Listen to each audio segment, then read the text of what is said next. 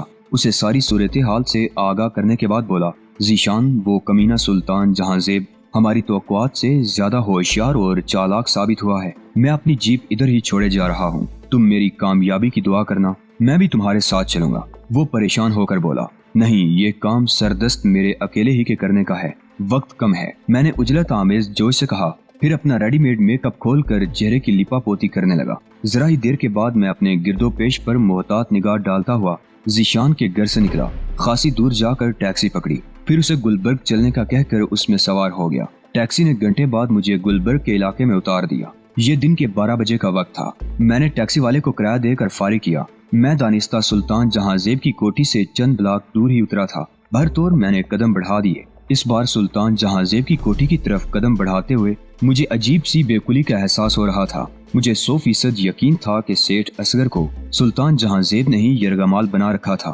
چونکہ وہ جانتا تھا کہ سیٹھ اصغر کی بیٹی صبا پولیس کو مطلع کرنے کی جرات نہیں کرے گی، اس لیے اس نے اسے دھمکی دے کر خاموش رہنے کی ہدایت کی تھی۔ میں چاہتا تو سیٹھ اصغر کو بازیاب کروانے کے لیے ریڈ کروا سکتا تھا، مگر کچھ سوچ کر میں نے اپنا ارادہ بدل لیا تھا۔ سلطان جہاں زیب کوئی معمولی مجرم نہ تھا۔ وہ نہ صرف صاف بچ جاتا بلکہ بعد میں وہ سیٹھ اصغر اور صبا کے لیے مصیبت کھڑی کر سکتا تھا۔ اتنا تو مجھے بھی یقین تھا کہ سیٹھ اصغر کو وہ جانی نقصان نہیں پہنچا سکتا۔ اس نے ضرور اس پر شک کرتے ہوئے اسے اپنے پاس اس لیے یرغمال بنا رکھا ہوگا کہ اس سے پوچھ گچھ کر سکے۔ بہرطور میں مٹر گشت کے انداز میں ٹہلتا ہوا سلطان جہاں زیب کی کوٹھی کے قریب پہنچا۔ سیٹھ اصغر یقیناً گزشتہ شب اپنی کار میں ہی گیا ہوگا، لہٰذا اس کی کار کا وہاں موجود ہونا لازمی امر تھا۔ میں جیسے ہی مطلوبہ کوٹھی کے قریب سے گزرنے لگا تو کوٹھی کا آہنی گیٹ کھل گیا۔ ایک کار اندر سے برآمد ہوئی۔ میں رکا نہیں اور بظاہر لاپرواہیانہ انداز میں آگے بڑھتے ہوئے ایک اچھڑتی ہوئی نگاہ کار پر ڈالی اور چونک پڑا۔ کار میں وہ دونوں خبیث باپ بیٹے موجود تھے۔ کار زن سے میرے قریب سے گزر گئی۔ میں نے کھلے گیٹ سے بظاہر سرسری اندر دیکھا، وہاں مجھے کوئی گاڑی کھڑی نظر نہ آئی۔ میں آگے بڑھ گیا۔ آہنی گیٹ خودکار طریقے سے بند ہوتا چلا گیا۔ باوردی اور مسلح گارڈ وہاں چوکس کھڑے تھے۔ دونوں باپ بیٹوں کے کوٹھی سے روانہ ہوتے ہی میں اب عجیب مخمسے کا شکار ہو گیا تھا۔ پھر اچانک میرے ذہن میں ایک خیال آیا۔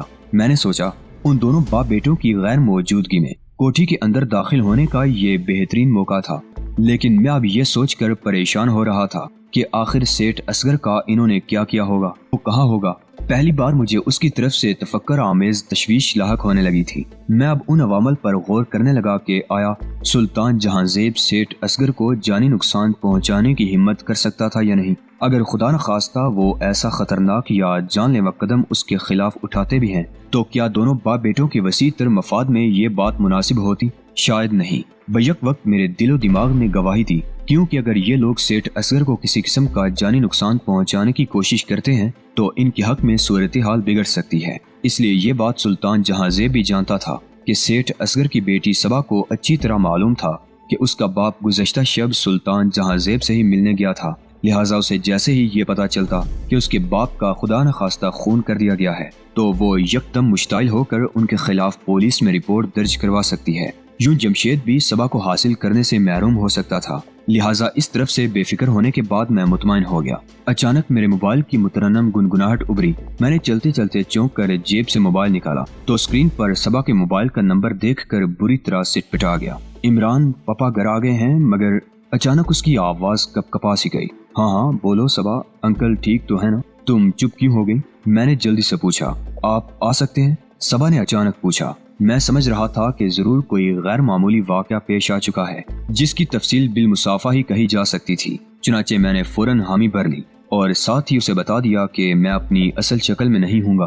بہرطور اس کال کے بعد اب میرا یہاں مٹر گشت کرنا بیکار ہی تھا۔ میں سیٹھ اصغر سے بالمصافہ ملنا چاہتا تھا۔ میں نے سپہر 4 بجے کی ملاقات طے کی اور واپس لوٹ گیا۔ مقررہ وقت پر میں سارنگ ہاؤس پہنچا تھا۔ قریب سے مطمئن ہو کر میں اندر داخل ہوا۔ چوکیدار مجھے نہ پہچان سکا تھا، مگر صبا نے اسے ہدایت کر رکھی تھی۔ وہ مجھے سیدھا ڈرائنگ روم میں لے گیا۔ ذرا ہی دیر بعد صبا حیران و پریشان نمودار ہوئی۔ میں اٹھ کھڑا ہوا۔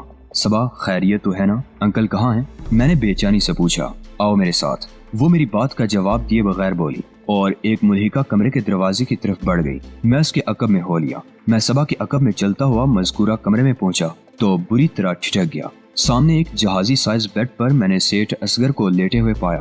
اس کی ہویت قضائی کو دیکھ کر صاف محسوس ہو رہا تھا کہ اسے بری طرح تشدد کا نشانہ بنایا گیا ہے۔ صبا اس کے سرہانے ٹک کر بیٹھی تھی۔ اس نے سیٹھ اصغر کو فرسٹ ایڈ دے دی تھی۔ سیٹھ اصغر مجھے دیکھ کر اٹھنے کی کوشش کرنے لگے، مگر میں نے انہیں اٹھنے سے منع کر دیا اور ان کی چوٹوں کا بغور جائزہ لیتے ہوئے پرتشویش لہجے میں بولا، یہ آپ کی حالت کس نے کی؟ سیٹھ اصغر نے دانت پینچ کر کہا، اس کمینے سلطان جہاں زیب نے میری یہ حالت کی ہے۔ یوں سمجھو میں اس کے ہاتھوں مرتے مرتے بچا ہوں۔ اس کی بات پر میری پیشانی پر شکنوں کا جال پھیل گیا۔ او مگر کیوں؟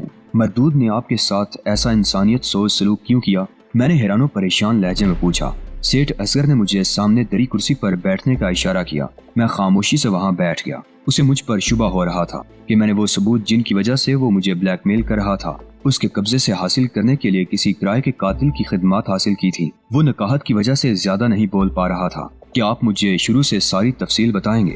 میں نے پوچھا تو انہوں نے پہلے ایک لمبی سانس کھینچی، پھر کہنا شروع کیا۔ میں رات 11 بجے وہاں پہنچا تھا۔ اس نے مجھے دیکھتے ہی تابڑ توڑ گونسوں اور لاتوں کی بارش کر دی۔ اس کے 4 مسلح گرگے بھی وہاں موجود تھے۔ جب میں نڈال ہو کر قالین پر بے دم سا گر پڑا تو وہ خوفناک لہجے میں بولا کہ میں نے کسی کرائے کے قاتل کو اس کے پیچھے لگا رکھا ہے۔ دوستو، اسی کے ساتھ آج کی قسط کا اختتام ہوتا ہے۔ گزارش ہے کہ چینل کو سبسکرائب کرتے ہوئے ویڈیو کو لائک شیئر لازمی کیجیے۔ اللہ نگہبان۔